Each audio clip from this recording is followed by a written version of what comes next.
Presidential Broadcast Service. Radyo Publiko ng Bagong Pilipinas para sa Bagong Pilipino. Naghahatid ng mahahalatang balita at impormasyon na guugnay ng pamahalaan sa sambayanan. Tulay sa himpapawid ng serbisyo publiko, Radyo Pilipinas. Radyo Publiko, ang boses ng Pangulo sa Iloilo. Radyo Pilipinas, 585 AM. Philippine Standard Time, alas 4:11 sa hapon. Gikan sa hulong balitaan sa PBS, Radyo Pilipinas, Iloilo. Gintipon sa grupos na pwersa sa News and Public Affairs Division, mga pagsaysay sa mga hitabo o aksyon, mga pananawan, kang desisyon, mga hibubunon sa napitukan na sektor, mga talagpong ng balita, diri sa Iloilo, at pagkabahin sa kamsayan na katungdan, mga balita na napitod sa sunod sa nagligan ng 24 oras. Inyo mabatian sa Headliners Watch.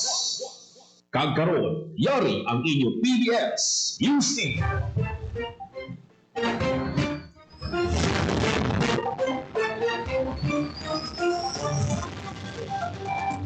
Mayong hapon, ini ang Headliners Watch, Miyerkulas, Enero 28, tuwing 2026. Inang inyong balita, Joseph Paul Noblesa Taros. Kagkaroon sa mga Pangulong dinalan. Headlines. Yung festival na kabato sa imbitasyon ng mag-perform sa Australia, subong at tuwig. Headlines. Pagpasakop sa Tutugan Festival sa Dinagyang Tribes Competition, talakayon pa sa IFFI. Headlines. 1.1 milyones pesos ng balor sa shabu na kumpiska sa buy-bust operation sa La Paz. Headlines. Pagkaroon sa detalye na sa aton mga balita. Dinagyang festival na kabaton sa imbitasyon na mag-perform sa Australia, subong at tuig. Detalye sa balita, Emi Rose Santiagudo. Radyo Pilipinas. Radyo Pilipinas. Report.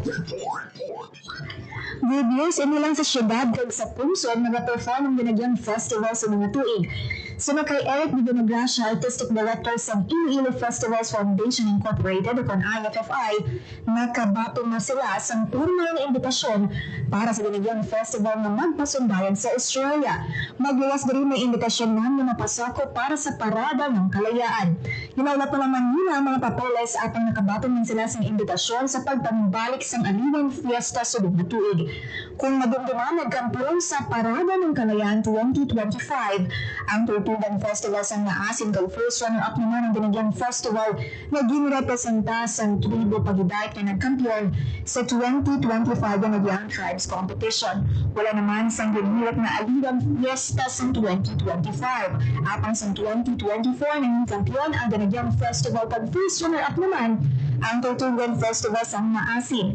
Nag-perform man ang Dinagyang Festival sa Osaka, Japan kag New Zealand sa kinalikdan na tuig.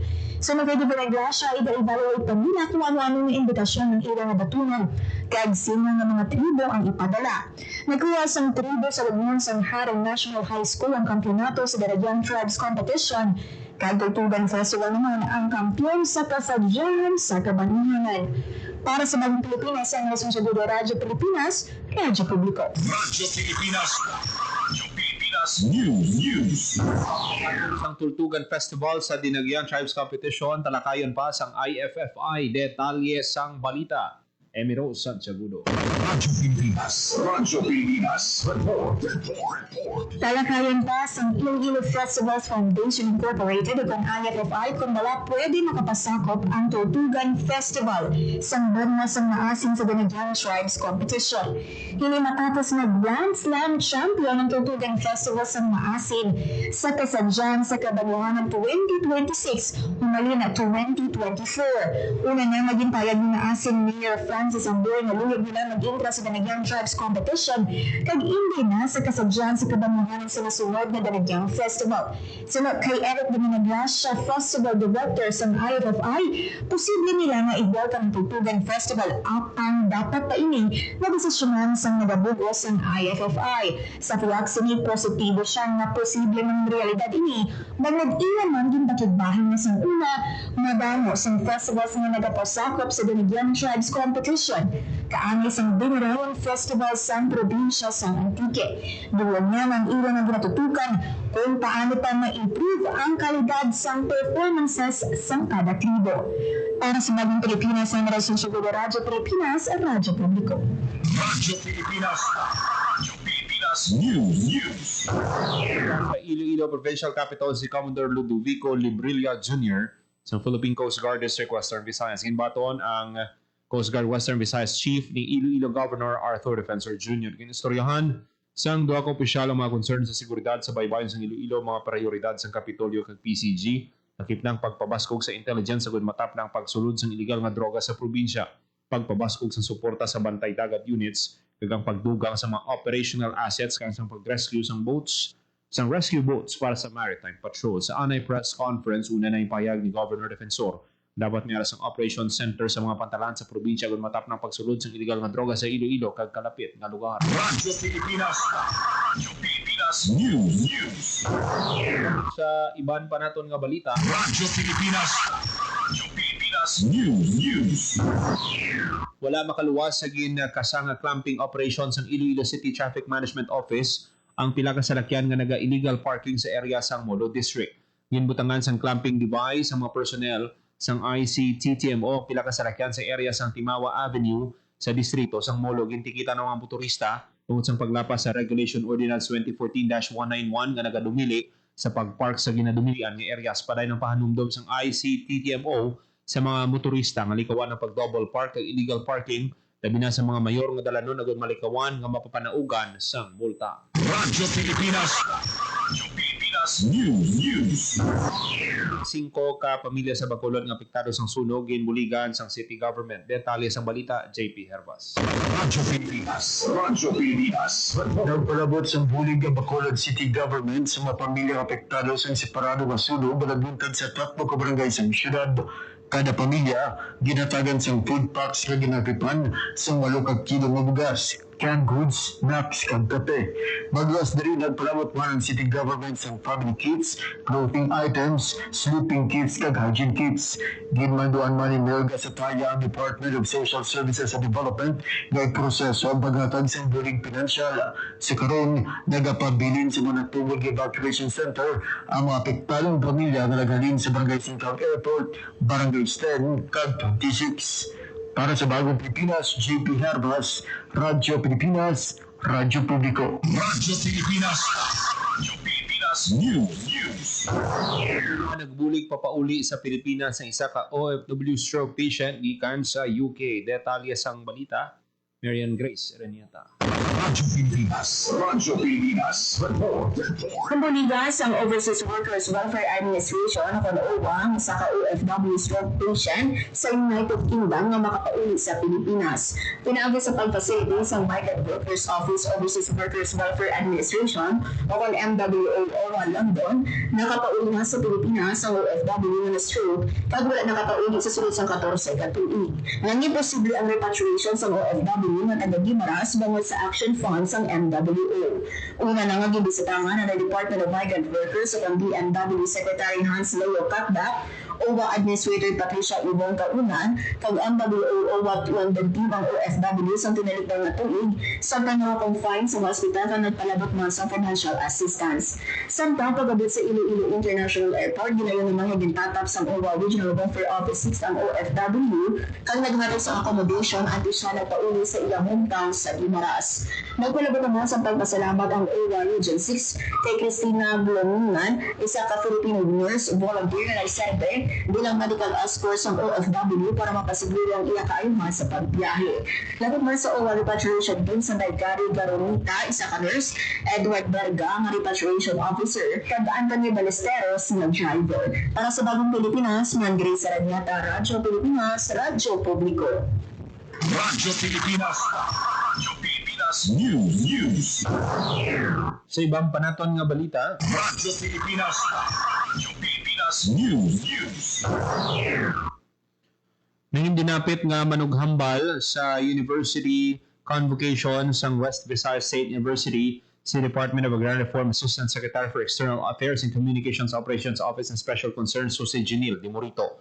Ang University Convocation kabahin sa ginasaulog nga University Week sa ang ninambitan nga bulutuan sa mensahe yung pasalamatan ni ASEC Numurito si WVSU President Dr. Jose Vito Villaruz sa pag-imbitar sa iya nga mangin convocation speaker pagi College of Communication President Dean Rona Alingasa. Nagtambong man sa kiwatan ng AB Mass Communications Batch 84 ng mga classmate niya agad maghatag suporta. Si Numurito ang naggraduar sa WVSU sa kursong AB Mass Communications sa 1984 kag nangin mga dinalagon nga broadcaster sa sulod sa malawig nga panahon bago nagserbisyo bilang Assistant Secretary sa DAR. Radyo Pilipinas. Radyo Pilipinas News. Mga nagtipon sa adlaw sa mga mangumang limerenhon. Detalye sa balita, JP Herbas.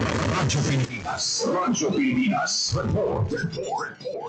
Hipayon naging silibrar sa mga mangunguma sa Lenary Iloilo ang adlaw sang mangungumang limerenhon.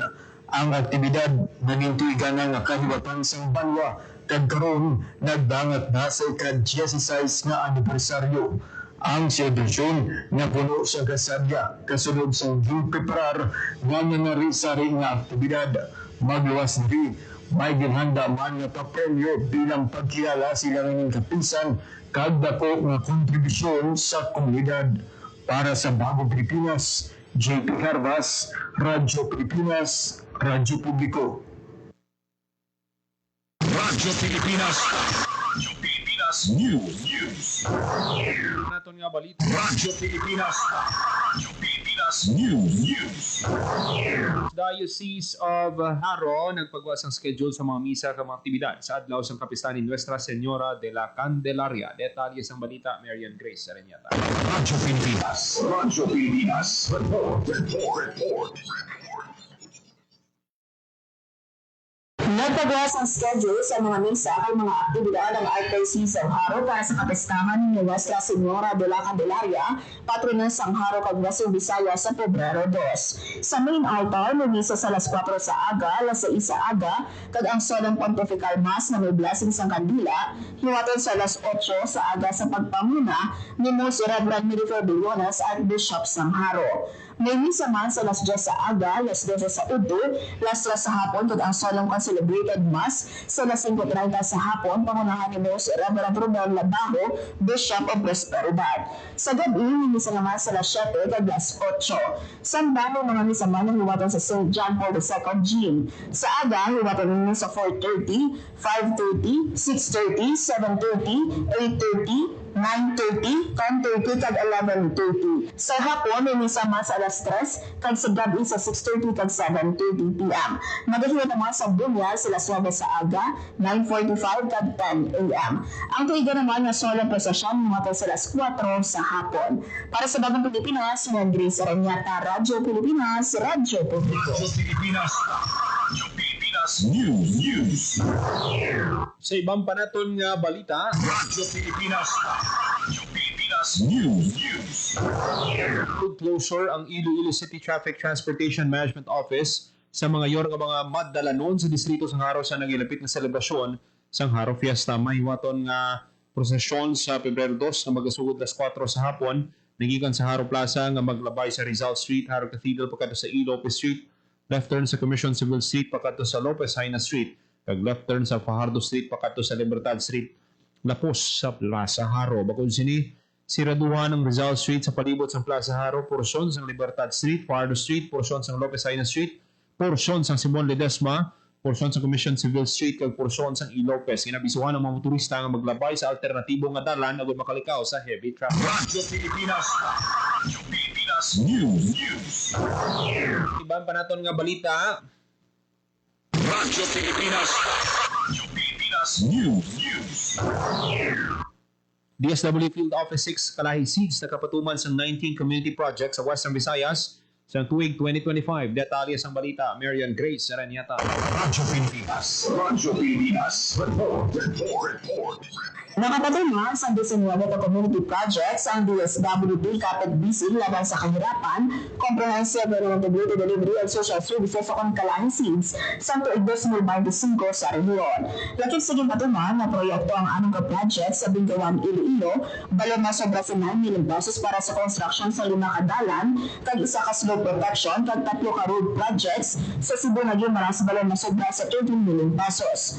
Naging patuman naman na 4 ka proyekto sa Madalag Aklan, balo na sobra sa 9.9 million pesos para sa flood control, footpath, kag road projects, kag anong ka proyekto sa New Washington Aklan, balor na sobra sa 10 million pesos para sa paghuman sa daycare centers, dalan kag school buildings. Gimbayan ni DSWD 6 OIC Regional Director na si Vito Estambor na may gipatungan man na Kalahi Seeds na duha ka proyekto sa idalang sa pag-abot program. Lakip diri ang 1.9 million pesos na proyekto sa Carlas, Iloilo para sa 22 ka fiberglass reinforced plastic boots, kag fishing equipment, kag 1.9 million pesos na proyekto sa Iloilo City para sa water refilling station. Dagang payagpan ni Arya Estambor na pinaagi sa Kalahi Seeds na buligan ang pag-ayo sa kabuhi sa mga residente pinaagi sa mga infrastructure development kag shared responsibility. Para sa Bagong Pilipinas, ng Grace Aranyata, Radyo Pilipinas, Radyo Publiko. Radyo Pilipinas News.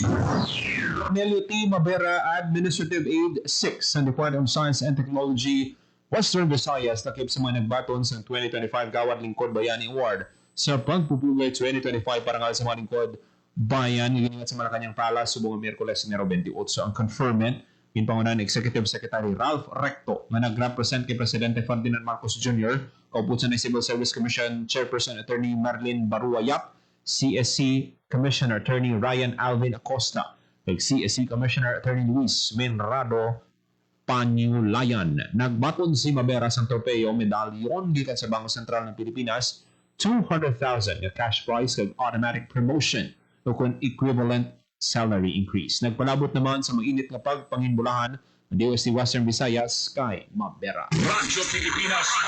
Radyo Pilipinas News. Panic earthquake na nabalag sa Philbrook sa magkaligan ng 24 oras sandi sa bulletin nga ginpagawa sa opisina sining Enero 28. Sa piyag nga bahin nakabalag man sa 879 katonelada nga sulfur dioxide flux sa kanlaon ng Philbrook sa Enero 27 sa karon nagapabilin sa alert level 2 ang bulkan kanlaon sang Negros. Radyo Pilipinas. Radyo Pilipinas News. I-visit si German Ambassador to the Philippines, His Excellency Dr. Andreas Michel Fafernoshek. Kay ang iasawa sa Kapitolyo Provincial sa Guimaras. Si Ambassador kay iasawa mainit kay abi-abi na kay Governor Maria Lucil Nava kag Congressman J.C. Raman Nava. Matapos ang courtesy visit, nagpadulong ang German Ambassador sa premier landmarks ng probinsya kung naman na eksperyensya na pinasay nga kultura kag heritage sa isla. Radyo Pilipinas. Radyo Pilipinas News. Nagdagaan sa warrant of arrest ng Ilonggo fashion designer nga si Jose Clement Tad-E Salcedo kung mas kilala nga si Jet Salcedo bungod sa kaso nga cyber libel. 10 counts of cyber libel ang ginabangan tubang ni Salcedo, 36,000 ka pesos kada count o 60,000 pesos ang piyansa nga ginrekomenda para sa iya temporaryo nga kahilwayan. Sa karon, yara na si Salcedo sa kustodiya sa Iloilo City Police Station 2. Radyo Pilipinas. Radyo Pilipinas News. Nayang Ceres Bus kag wing van sa Republikasyon Ilaya Cuartero Capiz pasado las 8 kay inasang aga. So nagpulis Captain Jesse Lipanya, hepe sang Cuartero Municipal Police Station may ginlikawan ang wing van nga pick up kag nabungguan silang nagapadulong nga Ceres Bus nga padulong kuntani sa Iloilo City. Nakaagom sang injuries ang duha ka driver pati na ang pila ka pasahero sang bus. Ang mga pilason ang ginpangdala sa ospital sa karon nagapadayon ng investigasyon sang kapulisan. Radyo Pilipinas. Radyo Pilipinas News. Standard time, alas 4:29 sa hapon. Kagamihan manatipon nga balita sa PBS Radyo Pilipinas sa Houston. Miyerkules Enero 28 tuwing 2026. Para sa Bagong Pilipinas, Joseph Paul, sa Radyo Pilipinas, Radyo ang inyong tulay sa himpapawid ng serbisyo publiko, ang Presidential Broadcast Service, Radyo Pilipinas, Radyo